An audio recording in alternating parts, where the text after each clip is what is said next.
Halo semua. Apa kabar untuk hari ini? Semoga harimu selalu menyenangkan ya bro. Selamat datang di channel YouTube saya. Tolong dibantu subscribe, like dan share ya, supaya saya terus semangat bikin kontennya. Wakakakak. Reincarnation of the Strongest Sword God, Chapter 39. Chapter 39 Batu Bertuah. Setelah meninggalkan lembah bulan gelap, si Feng bergegas menuju Danau Scarlet. Dia juga mengaktifkan Gravity Liberation untuk menghemat lebih banyak waktu. Para pemain dalam perjalanan mereka ke lembah bulan gelap melihat si Feng melaju kencang melewati mereka seperti badai kemenangan. Kecepatannya sangat cepat, dan sosoknya hanya kabur. Siapa orang itu? Asasin mana dia? Kecepatannya sangat cepat. Tidak, lihat pinggangnya. Itu pedang yang tergantung di sana, bukan belati.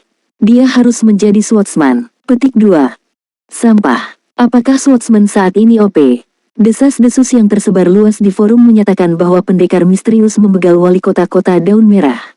Ada juga pendekar pedang yang kuat di hutan kematian yang menerima undangan dari Dewi Salju. Aku akan bermain sebagai pendekar jika aku tahu tentang ini sebelumnya. Petik 2. Katakan, apakah menurutmu mereka adalah orang yang sama? Tentu saja tidak. Saya melihat pendekar yang membegal wali kota. Pendekar pria itu sebesar beruang hitam. Lengannya sendiri lebih tebal dari paha kami. Dia telah dengan paksa membegal wali kota level 15 itu. Para pemain yang lewat memulai diskusi saat mereka menyaksikan si Feng pergi. Di dalam hati mereka tidak bisa berkata-kata terhadap swordsman job. Mereka seharusnya bermain sebagai swordsman jika ada job yang begitu kuat. Namun, sekarang sudah terlambat, si Feng mungkin akan menertawakannya jika dia tahu pikiran mereka. Tidak ada job terkuat di domain God, hanya pemain terkuat. Si Feng berlari selama lebih dari 2 jam melalui dataran yang luas. Dia mengaktifkan Gravity Liberation lebih dari 10 kali, melarikan diri dari kejaran monster berlevel tinggi. Dia melewati peta level 6, Keruntuhan Wolfman, dan peta level 8, Benteng Oro, sebelum tiba di area level 10, Danau Scarlet. Scarlet Lake adalah taman bermain level 10 Water Ele Spiritual S dan Little Fishman. Menonton dari lokasi yang tinggi, si Feng dapat melihat sekelompok manusia ikan kecil berpatroli. Semakin dekat ke Danau Scarlet, semakin banyak jumlah manusia ikan kecil. Wilayah tengah dari Danau Scarlet adalah sarang dari manusia ikan kecil, sedangkan elemen air yang mengganggu memenuhi air danau. Karena jumlah monster yang padat dan banyak di Danau Scarlet, keterampilan kutukan manusia ikan kecil sangat menghebohkan. Itu bisa menyerap atribut pemain dan mengubahnya menjadi milik mereka. Semakin lama mereka bertarung, semakin kuat mereka jadinya. Mereka sangat sulit dibegal. Termasuk fakta bahwa tidak ada quest di sini, jarang ada pemain yang mau datang ke sini untuk naik level. Namun, si Feng harus masuk ke wilayah yang lebih dalam dari Danau Scarlet. Kotak logam yang dijatuhkan oleh Arcus Maddox sangat berharga. Jika Arcus Maddox tahu itu jatuh ke tangan si Feng, dia kemungkinan besar akan kehabisan darah karena marah. Ada peta harta karun di dalam kotak, dan harta karun yang disembunyikannya terletak di Danau Scarlet. Si Feng telah memainkan domain dewa selama lebih dari 10 tahun sekarang. Dia telah melakukan penelitian ekstensif tentang sejarah domain God. Dia benar-benar tidak mengira Arcus Maddox akan memiliki peta harta karun ini. Itu adalah rekor rahasia yang mengguncang surga. 900 tahun yang lalu, Alchemy Master Molotov telah membuat item dengan semua usahanya. Perang dilancarkan antara negara-negara besar di domain God untuk item ini. Ada lebih dari 10 tokoh heroik yang memperebutkannya. Namun, item ini akhirnya hilang, tidak diketahui keberadaannya. Itu telah menjadi misteri yang belum terpecahkan di domain God. Sementara itu, peta harta karun di tangan si Feng, secara kebetulan, mencatat lokasi item ini, yaitu batu bertuah. Itu adalah item suci untuk alchemy. Jika alkemis bisa mendapatkan batu bertuah, maka mereka akan memiliki kemampuan untuk mengubah batu menjadi emas, mengumpulkan kekayaan yang sangat besar. Mereka bahkan bisa menghidupkan kembali orang tiada, melanggar hukum alkimia dari pertukaran yang setara. Siapa sangka benda suci semacam itu akan ditempatkan di lokasi biasa-biasa saja seperti Danau Scarlet. Namun, Danau Scarlet masih merupakan tempat yang berbahaya bagi si Feng. Setelah semua dikatakan, masih ada celah 8 level antara si Feng dan monster di sini. Dengan penindasan karena level, si Feng bukanlah lawan untuk monster level 10, belum lagi manusia ikan kecil yang mencuri atribut. Namun, si Feng tidak bisa membantu tetapi mengambil risiko. Sebelumnya dia mendapatkan batu bertuah, sebelumnya hatinya bisa tenang. Jika dia menunggu sampai dia berada di level 7 atau 8, orang lain mungkin akan mengklaim item tersebut. Dia bahkan tidak akan bisa merasa menyesal ketika saatnya tiba. Si Feng mengeluarkan kotak logam dari tasnya, dengan hati-hati mengeluarkan peta harta karun di dalamnya. Dia mulai menelitinya secara detail. Penandaan di peta harta karun sangat jelas. Harta karun itu terletak tepat di bawah sarang Little Fishman. Namun, bagaimana si Feng bisa mengelilingi semua manusia ikan kecil ini? Masalah dengan ele spiritual air juga perlu dipecahkan. Meskipun ele spiritual air memiliki health power rendah, mereka memiliki 60% kekebalan terhadap serangan fisik. Mereka juga memiliki skill pengurangan movement speed, jadi mereka membuat pusing para pemain jarak dekat. Setelah mengamati selama setengah jam, si Feng menemukan bahwa manusia ikan kecil tidak selalu berpatroli. Mereka akhirnya akan istirahat. Juga, manusia ikan kecil ini hanya aktif di tepi danau. Mereka hampir tidak pernah memasuki air, karena begitu mereka memasukinya, kecepatan gerakan mereka akan berkurang drastis hingga 60%. Si Feng bisa menggunakan waktu istirahat singkat ini untuk bergegas ke danau, dan begitu dia berada di dalamnya, manusia ikan kecil tidak akan bisa mengejarnya. Adapun ele spiritual air di bawah air, si Feng bisa menggunakan doppelganger dari Phantom Kill untuk memancing mereka pergi. Kemudian, dia bisa berenang ke gua di bawah sarang manusia ikan kecil. Jika si Feng tidak menjalankan rencananya dengan benar, dia pasti akan tiada. Jika dia meninggal, kerugiannya tidak akan kecil. Namun, bukan kehilangan pengalaman yang menjadi masalah. Dengan keuntungannya sebagai orang yang bereinkarnasi, si Feng dapat dengan cepat memulihkan pengalaman yang hilang. Hanya, dia akan dikirim kembali ke kota setelah tiada sekali, dan waktu yang dia buang dengan kembali ke sini terlalu banyak. 10 detik lagi, si Feng memperhatikan Little Fishman yang berpatroli, hatinya memperkirakan waktu baginya untuk berlari keluar. Waktu berlalu detik demi detik. Sekelompok fishman yang berpatroli mengawasi sekeliling mereka. Setelah tidak menemukan sesuatu yang luar biasa, mereka memasuki gubuk kayu kecil di tepi danau untuk beristirahat, mengosongkan tanah di tepi danau. Dengan sekuat tenaga, si Feng berlari menuju pantai. Ketika si Feng berada sekitar 30 yard dari danau, sekelompok fishman yang berpatroli menemukan si Feng. Mereka segera membunyikan alarm, tangan mereka memegang pedang pendek saat mereka bergegas menuju si Feng. Ketika dihadapkan dengan 4 manusia ikan kecil level 10, sekuat si Feng, dia bukan tandingan mereka. Satu-satunya harapan si Feng adalah melompat ke air. Namun, manusia ikan kecil sangat cepat, hanya membutuhkan waktu singkat untuk mengejar si Feng. Mereka mengayunkan pedang pendek mereka, menebas punggung si Feng. Si Feng tahu dia tidak bisa berlari lebih cepat dari manusia ikan. Dia berbalik dan menggunakan Abyssal Beam pada salah satunya, lalu dilanjutkan dengan menggunakan pari untuk memblokir salah satu penyerangnya. Akibatnya, si Feng menghentikan manusia ikan kecil lainnya untuk bergerak maju.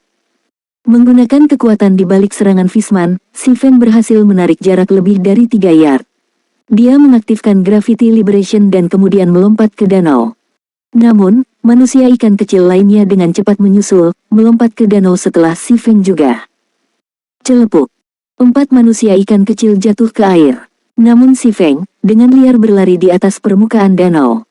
Walking on water adalah skill yang hanya bisa diaktifkan setelah agility mencapai 80 poin. Namun, si Feng memiliki cincin gravitasi. Akibatnya, tubuhnya telah mencapai keadaan hampir tanpa bobot setelah mengaktifkan Gravity Liberation. Termasuk agility-nya yang melebihi 30 poin, dia juga bisa bergerak di atas permukaan air. Kecepatannya tidak akan berkurang oleh air. Dalam beberapa saat, si Feng telah menyingkirkan manusia ikan kecil yang pantang menyerah. Dia berlari ke lokasi yang tidak jauh dari sarang manusia ikan kecil, menyelam ke dalam air. Tepat setelah memasuki air, si Feng menemukan sebuah gua yang dikelilingi oleh banyak elemen air. Para ele spiritual air mengelilingi gua itu seolah-olah mereka sedang melindungi sesuatu. Elemen air, monster biasa. Tingkat 10. Health power 750. Si Feng menggunakan Phantom Kill. Doppelgangernya berenang, memikat para ele spiritual air. Seperti yang direncanakan si Feng, sekelompok elemen air telah menemukan doppelganger tersebut. Satu demi satu, mereka mengejar doppelganger tersebut. Sementara itu, doppelganger berenang ke atas. Meskipun elemen air memiliki kecepatan gerakan yang tinggi di bawah air, itu adalah cerita yang sama sekali berbeda ketika mereka berada di atas tanah. Mereka kebalikan dari Little Fishman, menjadi sangat lambat begitu mereka mencapai pantai. Dengan elemen air terpikat oleh doppelgangernya, si Feng mengambil kesempatan untuk berenang cepat menuju gua. Bahkan sebelum si Feng mencapai gua itu, sistem memberitahu dia tentang kematian doppelgangernya. Doppelganger hanya mendapatkan si Feng lebih dari 20 detik. Setelah membegal doppelganger, el spiritual air menemukan penyusup di dekat gua. Mereka semua buru-buru berenang kembali ke pintu masuk gua. Setelah menemukan si Feng, kecepatan elemen air ini meningkat berlipat ganda saat mereka melaju ke arah si Feng. Reincarnation of the Strongest Sword God, Chapter 40. Chapter 40 Kuil Matahari. Di atas danau berwarna merah tua, el spiritual air yang melaju kencang menciptakan gelombang air yang menghantam sarang manusia ikan kecil. Gelombang setinggi seseorang menyelimuti seluruh sarang, menghancurkan banyak gubuk kayu kecil di atasnya. Di dalam sarang memasuki hiruk-pikuk. Mereka berteriak dan berteriak, masing-masing memegang senjata saat mereka melompat ke dalam air dan berenang menuju gua di bawah sarang. Perlindungan berlapis ganda. Si Feng melihat ke belakang, kaget. Seolah-olah ratusan el spiritual air tidak cukup, sekarang ada juga ratusan manusia ikan kecil mengikuti di belakang. Dengan jumlah ini, bahkan 2 atau 3 kelompok elit pemain tidak akan berarti apa-apa. Si Feng tidak punya pilihan selain meningkatkan kecepatannya dan bergegas ke dalam gua. Masih ada harapan untuk bertahan hidup. Namun, kecepatan si Feng di bawah air sangat lambat. Itu tidak ada bandingannya dengan druid yang memiliki transformasi segel, di mana kecepatan pergerakan mereka meningkat sebesar 50% saat bergerak di bawah air. Sebaliknya, kecepatan gerakan si Feng berkurang 50%. Segera, si Feng hanya berjarak 50 yard dari pintu masuk gua. Namun, elemen air yang marah mendekati si Feng seolah-olah mereka terbang, jarak antara si Feng semakin pendek dengan cepat. 42 yard, 28 yard, 20 yard. 10 yard. Tepat ketika si Feng hanya berjarak 5 yard dari pintu masuk gua, para el spiritual air telah menyusul si Feng. Mereka melambaikan tinju es raksasa mereka ke arah kepala si Feng. Serangan dari elemen air membawa efek pembekuan yang mengurangi kecepatan gerakan. Selama mereka memukul si Feng, elemen air akan melekat padanya sampai tiada. Si Feng buru-buru berbalik dan menggunakan pari, memblokir tinju el spiritual air pertama. Menggunakan kekuatan elemen air yang sangat besar, tubuh si Feng mundur ke belakang dengan jarak yang cukup jauh. Namun, el spiritual air yang tersisa juga menyerbu ke arahnya. Sepertinya aku akan kembali ke kota. Si Feng melihat ratusan elemen air di depannya, merasa tidak berdaya. Tepat ketika si Feng hendak menyerah, dia telah melayang ke dalam gua. Di dalam, dia melihat hantu berbentuk manusia berkeliaran. Jaraknya kira-kira 30 meter dari si Feng. Si Feng memberi perhatian pada angin. Jika dia harus tiada, maka dia akan tiada saat mencoba. Setidaknya, dia bisa mendapatkan lebih banyak informasi untuk persiapan di masa depan. Oleh karena itu, si Feng menggunakan Wind Blade, kecepatannya meningkat dengan lompatan besar. Seperti badai, si Feng menyapu air dan bergegas ke tepi gua, melarikan diri dari cengkeraman el spiritual air tepat pada waktunya. Saat el spiritual air meninggalkan air, kecepatan mereka berkurang drastis. Mereka sama sekali tidak bisa mengejar serangan gila si Feng. Setelah meninggalkan air, si Feng dengan cepat bergegas menuju hantu berbentuk manusia. Saat Abyssal Blade hendak menebas leher hantu itu, si Feng tiba-tiba menemukan hantu setengah transparan itu tidak secara aktif menyerangnya. Si Feng tiba-tiba membalikkan ujung pedangnya, bilahnya meluncur melewati sisi hantu. Itu tidak menarik kebencian hantu. Tutup 1, si Feng merasakan keringat dingin di punggungnya ketika dia melihat informasi hantu itu. Brave One, Floyd, Tuan Tinggi. Tingkat 25. Health power 360.000, 360.000. Jika si Feng telah menyerang yang pemberani ini dan menarik kebenciannya, bahkan jika dia memiliki 100 nyawa, dia tetap akan tiada. Dalam domain God, Brave Honest hanya berada di urutan kedua setelah pahlawan dalam hal kekuatan. Posisi mereka dalam kerajaan bahkan lebih tinggi daripada Markis dan berada di urutan kedua setelah Duke. Bahkan jika karakter hebat seperti itu telah tiada dan berubah menjadi hantu, dia tetaplah monster dengan peringkat Great Lord. Dia adalah seorang tiran di antara monster. Tanpa sekelompok 100 pemain elit, mustahil untuk membegal hantu ini. Mungkinkah dia penjaga tempat ini? Si Feng memandang Brave One, Floyd, diam-diam menebak-nebak di dalam hatinya.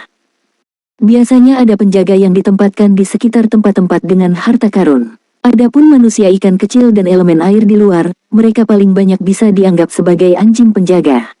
Mereka tidak layak untuk menjaga harta karun yang penting. Si Feng tidak berani tinggal lebih lama lagi. Bagaimanapun, masih ada sekelompok besar monster yang mengejarnya. Dia buru-buru berlari menuju bagian dalam gua. Gua itu sangat besar. Ada tangga yang mengarah langsung ke kedalaman gua dan mengikutinya harus membawa si Feng ke batu bertuah. Ketika si Feng berada tepat di depan tangga, lautan elemen air dan manusia ikan kecil bergegas ke arahnya. Seolah-olah mereka memiliki dendam abadi terhadapnya. Kau makhluk rendah berani menodai tempat suci ini. Bersiaplah untuk menerima hukuman ilahi. Tatapan Floyd tiba-tiba meledak dalam amarah, mengeluarkan pedang besar emas gelap dari punggungnya. Pedang itu mengeluarkan gelombang kejahatan yang membuatnya seolah-olah itu adalah penguasa dunia. Ketika Floyd mengangkat pedang besar itu, udara di sekitarnya mulai menjadi berat. Setelah itu, Floyd mengeluarkan teriakan keras saat lengannya mengayunkan pedang besar itu dengan sekuat tenaga. Angin kencang, diikuti kilatan pedang menyapu semua ele spiritual air dan manusia ikan kecil. Setiap monster berubah menjadi abu, dan pintu masuk gua langsung berubah menjadi tumpukan puing. Kuat, si Feng berseru kaget. Dia sangat meremehkan kekuatan seorang pemberani. Pedang tunggal Floyd bisa dengan mudah memusnahkan 100 orang pemain level 30 elit. Sebuah kelompok 300 orang mungkin dibutuhkan bahkan untuk memiliki kesempatan bertarung. Tak disangka ele spiritual air dan manusia ikan kecil bahkan tidak punya hak untuk menjadi anjing penjaga. Mereka semua dimusnahkan dalam sekejap. Si Feng menyeka keringat dingin di dahinya. Untungnya, dia adalah manusia dan bukan makhluk hidup yang lebih rendah. Jika tidak, hasilnya akan mirip dengan ele spiritual air dan manusia ikan kecil itu. Tempat ini benar-benar ganas. Saya kira saya hanya bisa turun sekarang. Si Feng melihat ke pintu masuk yang runtuh. Bahkan cacing tanah pun tidak bisa menemukan jalan menembus puing-puing. Tangga yang menuju ke bawah berbentuk spiral. Dinding berbatu yang mengelilinginya juga di keterampilan jiwa dengan semacam keterampilan jiwa berbasis cahaya, menerangi seluruh tangga. Namun, tangga ini sangat panjang. Untungnya, tidak ada bahaya di sini. Setelah berjalan selama setengah jam penuh, si Feng akhirnya tiba di ujung tangga, di awal aula yang luas dan luas. Aula itu seukuran seluruh lapangan sepak bola, dan itu tampak mirip dengan semacam kuil. Terbuat dari emas dan giok, kedua sisi aula diukir dengan banyak ilustrasi dan teks. Ada juga sebuah altar di bagian terdalam dari kuil, di atas altar adalah peti harta karun yang terbuat dari emas murni. Di setiap sisi peti harta karun, ada dua patung yang terbuat dari emas, keduanya memegang pedang besar di tangan mereka. Sistem, pemain telah menemukan kuil matahari. Kuil matahari, ini adalah pertama kalinya si Feng mendengar nama ini. Di kehidupan sebelumnya, tidak ada informasi tentang kuil matahari. Mungkin karena belum ada pemain yang mengaktifkannya sebelumnya, jadi tidak ada informasi tentangnya di situs resminya. Namun, melihat situasinya, itu pasti sangat berbahaya. Namun, si Feng tidak peduli tentang itu saat dia berjalan menuju altar emas. Targetnya adalah batu bertuah, dan peti emas di depan matanya harus memegang item. Saat si Feng melangkah ke altar, dia jelas merasakan hawa dingin meresap ke tubuhnya. Rasa dingin datang dari dua patung emas raksasa. Si Feng tidak tahu konsekuensi seperti apa yang akan terjadi jika dia terus melanjutkan untuk mengambil batu bertuah. Namun, dia tidak lagi punya pilihan. Pintu masuk gua telah ditutup, jadi dia hanya bisa memutuskan setelah mengambil batu bertuah. Si Feng perlahan membuka peti harta karun emas. Sinar cahaya keemasan bocor keluar dari peti, menerangi seluruh kuil. Selanjutnya, sinar keemasan mulai memudar, menampakkan 3 item di dalam peti tersebut. Si Feng mengantongi barang-barang itu tanpa ragu-ragu. Sial, bagaimana batu bertuah bisa berakhir seperti itu? Si Feng melihat batu berwarna merah darah seukuran ibu jari, merasa sangat kecewa. Batu bertuah rusak. Item khusus peringkat epik turun setelah kematian. Benda suci untuk alkimia, batu bertuah dapat digunakan untuk mengubah batu menjadi emas, menghidupkan kembali orang tiada, dan memiliki lebih banyak kegunaan yang tak terduga. Namun, batu bertuah rusak dan dipecah menjadi 5 bagian oleh Kaisar Pedang, Ksatria. Namun demikian, batu bertuah memiliki kekuatan yang luar biasa.